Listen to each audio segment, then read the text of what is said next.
So just like your mum, I've spent a lot of the past fortnight frantically grappling with something large and girthy. However, unlike your mum, I'm not sure I really enjoyed it quite as much as I should have. I've always been a fan of more compact smartphones, but Samsung's foldables have had hot praise gushed all over them by almost every tech reviewer out there. So I slapped my SIM inside the fresh Galaxy Z Fold4 to see if I could get on with this Godzilla-sized blower, while also bearing in mind the decidedly hefty asking price, which starts at around 1,700 quid here in the UK. So here's my full Samsung Galaxy Z Fold4 review, and for more on the latest and greatest tech, please do poke subscribe and ding that notifications bell. Cheers! So the Z Fold4 is slightly slimmer and lighter than previous generations, with fractions shaved off of the bezels and some other bits. But yes, of course, it is still a proper pocket filler. Girthy doesn't even begin to describe it. This thing is 16mm when folded up. And it also weighs in at a decidedly beefy 263 grams, making it one of the heaviest smartphones ever. On the plus side though, if some shady gangster type criminal person approaches you in a dark alley and demands all of your goodies, well, just clock them on the head with this thing and that'll be lights out straight away. And unlike that filthy criminal, the Galaxy Z Fold4 will most likely survive intact because the cover screen and the back end are made from Gorilla Glass Victus Plus. This is a more scratch-resistant version of Victus, which is probably just as well because the original was far too prone to being dinked up. And so far, touch wood, the Gorilla Glass Victus Plus seems to be doing its job because there aren't any scratches or scuffs anywhere on that screen or the arse end. The Z Fold4's frame is constructed from that tough new armour aluminium stuff, and this also is in pristine condition after plenty have been banged about the place. And unlike most other foldables, the Samsung Galaxy Z Fold4 is IPX8 water resistant as well, so it can get completely submerged in water and survive fine. One word of warning though, maybe don't take it to the beach, because I managed to get some grains of sand into this thing, and every time you open it up now you get that sort of horrible crunchy sound, knowing that just a few grains are stuck in there somewhere, being absolute buggers. The actual design is typical Samsung, smart and simple with a choice of 4 colours. You've got grey, green, phantom black and beige, as well as an exclusive burgundy colour that is only available direct from Samsung. And I quite like the look of it and everything. I just think that maybe something like the Z Flip 4 would be better suited to myself, as I do prefer more compact blowers, and this thing is just an absolute brick. I do get a lot of people coming up to me and asking me about it as well, because foldables are still a pretty rare sight out and about, despite all the very impressive numbers that Samsung's chucking around. So if you are the shy retiring type, or you simply don't like other human beings, then maybe don't get it or flash it about in public at the very least. Now, Android 12 is, as always, boosted with Samsung's OneUI launcher and its many extra features. I won't bang on too much about OneUI 4 and the various features, because I've done that in every other Samsung video pretty much I've ever made, but needless to say, all of the old favourites are back here. Of course, you've got the best bits like the Samsung Knox security suite to keep all of your privates private, and that's supplemented by a rather spiffingly good edge-mounted fingerprint sensor, which does the job nicely. And on top of that, you got some reliable face unlock action as well if you want to use that instead.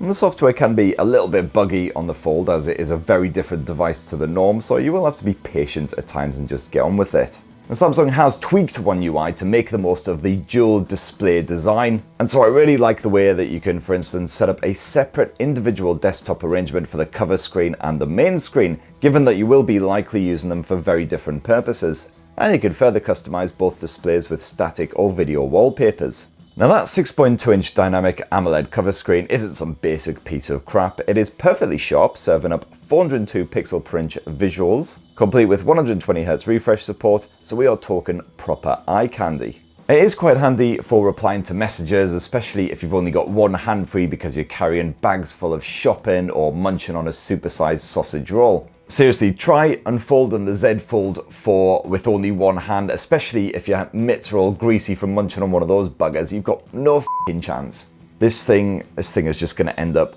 on the floor, smashed into bits. Gorilla Glass Victus Plus or no Gorilla Glass Victus Plus. Unfortunately, the cover screen is also very skinny, so I found it quite tricky to type on the keyboard in portrait mode, while in landscape mode you will again need 2 hands really, and the keyboard basically takes up the entire screen, so you won't be able to see much of what you're actually typing. So personally, I found I mostly use that cover screen for quickly replying to messages, just a very short response, or also my audio stuff, so playing a podcast, changing to a different album in Deezer, stuff like that. And then for most other apps, I ended up yanking it open. Unfurl the Samsung Galaxy Z Fold4 and it's suddenly in full-on beast mode with a 7.6-inch interior screen that is once again dynamic AMOLED tech, maxing out at 120Hz, but this time with a supremely sharp Quad HD Plus resolution. You've got HDR10+ streaming support and movies do look proper lush, although if you're not multitasking then the square aspect ratio does make for some rather hefty letterboxing. The Galaxy Z Fold4's main panel also sports a camouflaged under-display selfie cam. It's not quite as well mastered as on the ZTE Accent 40, but it is a pretty solid effort.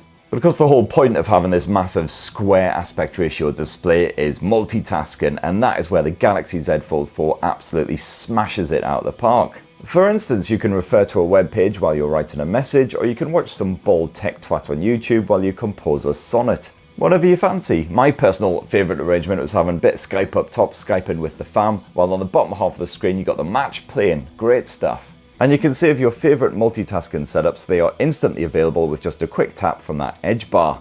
Unfortunately, the fold in this massive display is still painfully obvious. It's clear to see and also to feel when you swipe your fingers over it. However, my major boggle with that mighty panel is the fact it's covered with a screen protector which Samsung recommends not removing. And unfortunately, this picks up smudgy prints far too easily and needs to be wiped down pretty much every time you use it, otherwise everything looks a bit poo.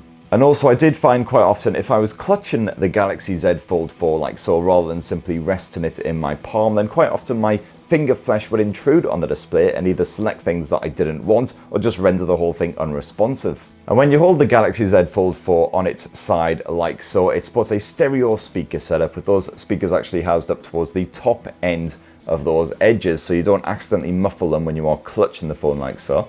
And they aren't the best quality speakers by any means. The audio is quite tinny, but they're reasonably loud and they work in a pinch for enjoying some YouTube or whatever. And of course, no, there's no headphone jack on the Galaxy Z Fold4. Did you even have to ask? It's pretty much the same case with every single premium smartphone out there. But Bluetooth 5.2 works perfectly, absolutely seamless streaming to headphones, be they Samsung's own buds or stuff produced by some other brands, spit. And as for the performance, well, no issues there either, because the Galaxy Z Fold4 is powered by Qualcomm's latest Billy Big Bollocks Snapdragon 8 Plus Gen 1 chipset backed by 12 gigs of DDR5 RAM.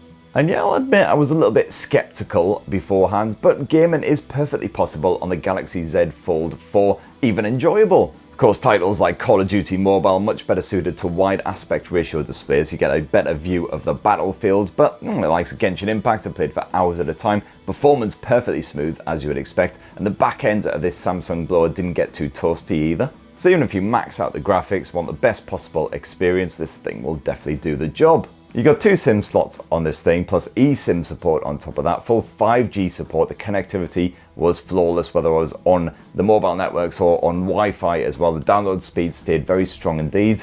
And while there's no support for micro SD memory cards here, you can configure your Z Fold4 with up to 1 TB of storage, plenty of space for downloading shed loads of Netflix and Disney Plus when you bugger off on your holidays or whatever. Of course, one serious compromise when it comes to foldable phones like the Galaxy Z Fold4 is the size of battery you can actually cram inside. So this thing may be the size of the Starship Enterprise, but it's only got a 4,400 mAh dual cell battery stuffed inside of that shiny frame. And personally, I found I got pretty much bang on 5 hours of screen on time per day with the Galaxy Z Fold4, and that's with mixed use, as I mentioned before, using the cover screen for quickly replying to messages and audio stuff, and then opening up for a bit of maps, for video streaming, a little bit of gaming occasionally. And of course, not forgetting that sweet multitasking. So yeah, you don't get as long out the Galaxy Z Fold4 as I would have hoped. I would have preferred more towards the sort of 6 hours of screen on time, just to comfortably make it through a full day without constantly checking that percentage meter. And if you do need to quickly give it a brief recharge during the day, well, it supports 25-watt wired charging. It's not exactly the nippiest around. Of course, you don't get the adapter bundled in the box. You will have to provide your own. But you do also have 15-watt wireless charging support, so at least you got that added flexibility. So let's end this review of Samsung's foldable fancy with a squint at that camera tech. And there on the arse end, you'll find a triple lens setup captained by a 50 meg primary sensor with optical image stabilization. And I was perfectly happy with the pictures spat out by that main camera, even if Samsung phones do tend to boost colours to make things look warmer and more appealing. You've got some serious detail crammed into every frame as long as the lighting is good, but even strong contrast won't make the Galaxy Z Fold4 soil its pants. Bright blue skies will look exactly that in your final pic, with plenty of finer detail found in the darker areas too. Any photos shot in more ambient conditions like indoors often come out even warmer with a soft finish. That finer detailing that you get from outdoor shots is definitely missing in action. And you will also get blurry shots if your subject is moving a bit, so make sure they're as still as possible. And of course, Samsung serves up the usual complement of bonus camera mods here on the Galaxy Z Fold4, all the same stuff you'd find on the likes of the S22 and all of their other blowers. And this includes a night mode, which helps to keep things bright and balanced in the wee hours. And Samsung also impresses with its portrait mode, which can pump out some attractive snaps of your pets, offspring, and other things with a heartbeat. Even some stuff without a heartbeat, complete with a standard selection of different filters, as well as adjustable bokeh action. And yes, indeed, you've got that obligatory food mode, so you can reminisce about that edible stuff you crammed into your face hole at some point in the past. And to be fair, yeah, this does make everything look more appetizing. The Z Fold4's 12 megapixel ultra-wide angle shooter comes in handy when you need to fit a lot more into frame, and while some ultra-wides produce darker, less appealing pics, the Galaxy Z Fold4 does a proper solid job. And crammed on there, you've also got a 10 megapixel telephoto option with 3x optical zoom, although this can snap pics at up to 30x zoom using digital cropping. And even at that maxed out level, the optical image stabilization and Samsung software smarts help to keep things remarkably still. It's also ideal for action shots, just like the main lens, thanks to its swift shutter action. However, the zoom shooter doesn't cope as well with stronger low lighting, and beyond the 10x zoom level, things get pretty grainy, even when you're viewing the photos back on the Z Fold4's display, so don't get carried away. You can flick between all three of these lenses as you're shooting video, as long as you're not shooting above 4K resolution at 30 frames per second. Although you can also boost the resolution to 8K if you're happy to just stick with a 50 meg primary sensor.